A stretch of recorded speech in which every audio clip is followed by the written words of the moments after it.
هجوم الأهلي المرعب في يناير القادم. إبراهيم دياباتي: الأهلي بيقترب من حسم الصفقة مقابل 1.2 مليون دولار.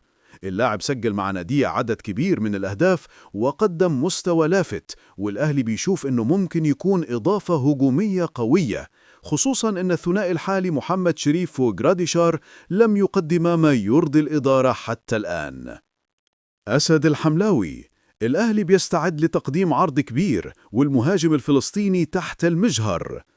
اللاعب الفلسطيني أسد الحملاوي هداف النادي الروماني، وظهر اسمه بقوة ضمن المرشحين للهجوم في الأهلي خلال الانتقالات الشتوية.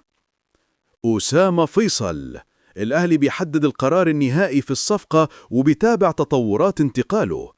المشكلة إنه هناك مغالاة مالية من طرف ناديه، واللاعب حتى الآن ما تمش الإعلان الرسمي. يمكن نقول إنه الملف مفتوح بجدية، لكن ما فيش تأكيد 100% لحد الآن.